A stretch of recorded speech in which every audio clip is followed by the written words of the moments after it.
વિચારો કે દુનિયાની સૌથી શક્તિશાળી દવા કોઈ મોંઘીદાટ બોટલમાં નહીં પણ આપણા રસોડાના નળમાંથી જ મળે છે. હા, આજે આપણે વાત કરીશું એવા જ એક તત્વની જે છે તો એકદમ મફત પણ એની કિંમત અમૂલ્ય છે, અને એ છે પાણી. આજકાલ આપણે ચારે બાજુથી મોંઘા હેલ્થ ડ્રિંક્સ અને સપ્લિમેન્ટ્સની જાહેરાતોથી ઘેરાયેલા છીએ, એટલે આ સાદી વાત ભૂલી જવી બહુ સહેલી છે. પણ હકીકત એ છે કે દુનિયાની કોઈ પણ વસ્તુ પાણીની જે તાકાત છે ને એની જગ્યા લઈ શકે એમ નથી. તો ચાલો આજે આપણે ઊંડાણમાં જઈને સમજીએ કે આ એક સાવ નાની અને સાદી આદત આપણા જીવનમાં કેવા જાદુઈ અને વૈજ્ઞાનિક રીતે સાબિત થયેલા બદલાવ લાવી શકે છે. પાણીને આપણા શરીર માટેનું એક નેચરલ ચાર્જર જ સમજી લો. એ આપણને એવી સ્વચ્છ અને લાંબો સમય ટકી રહે એવી એનર્જી આપે છે જેની તો કોફી પણ કલ્પના ન કરી શકે.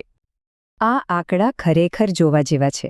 આપણું આખું શરીર લગભગ 70% પાણીથી બનેલું છે, અને આપણા સૌથી અગત્યના અંગો જેમ કે મગજ એ તો 80% પાણી છે, અને આપણું હૃદય 75%.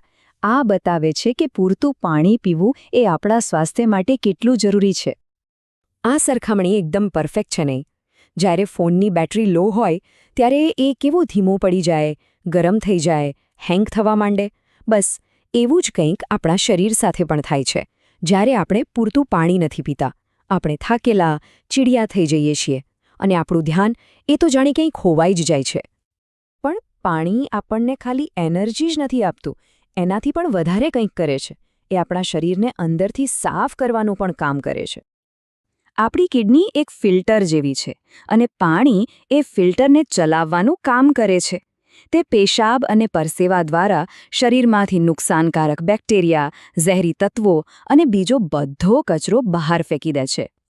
અને જ્યારે આ કુદરતી સફાઈ થાય છે ને, ત્યારે એના પરિણામો પણ જબરદસ્ત હોય છે.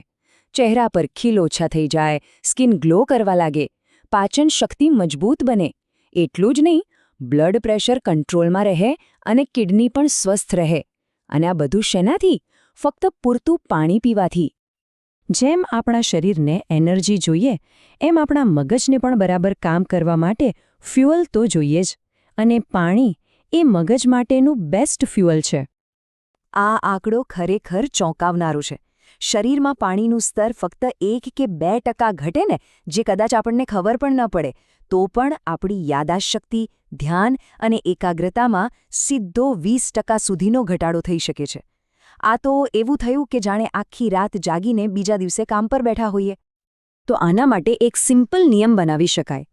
કોઈ પણ એવું કામ જેમાં મગજ વધારે વાપરવાનું હોય, જેમ કે ભણવાનું, ઓફિસનું કામ કે પછી યોગા, એ શરૂ કરતા પહેલાં 1 ગ્લાસ પાણી પી લેવાનું. બસ મગજને એનું જરૂરી બળતણ મળી જશે. સારું, હવે એવા ટોપિક પર આવીએ જે ઘણા લોકો માટે અગત્યનો છે: વજન ઘટાડવું. શું તમને ખબર છે કે વજન ઘટાડવા માટેનું સૌથી અસરકારક સાધન આપણા રસોડામાં જ છે? આ એક એવો સવાલ છે જે આપણે બધા ક્યારેક ને ક્યારેક પોતાની જાતને પૂછીએ છીએ, અને પછી આપણે મોંઘા ડાયટ પ્લાન અને જીમમાં એનો જવાબ શોધવા લાગીએ છીએ. પણ જવાબ ખરેખર આપણી કલ્પના કરતાં પણ વધુ સરળ છે. પાણી પીવો. હા, બસ આટલું જ. આ સાંભળવામાં ભલે સાવ સામાન્ય લાગે, પણ તે ખૂબ જ અસરકારક છે. તો આ કામ કઈ રીતે કરે છે? જુઓ, પાણી પીવાથી આપણું મેટાબોલિઝમ, એટલે કે ખોરાક પચાવવાની અને એનર્જી બનાવવાની પ્રક્રિયા ઝડપી બને છે. એનાથી ફેટ પણ ઝડપથી બર્ન થાય છે, અને સૌથી અગત્યનું, એ ભૂખને કંટ્રોલ કરે છે. જમવાના 20 મિનિટ પહેલાં 1 ગ્લાસ પાણી પીવાની આદત ખરેખર ગેમ ચેન્જર સાબિત થઈ શકે છે. પાણી માત્ર કોઈ એક સમસ્યાનો ઉપાય નથી. એ તો એક મફત અને શક્તિશાળી દવા છે, જે ઘણી બીમારીઓને શરૂ થતાં પહેલાં જ અટકાવી શકે છે.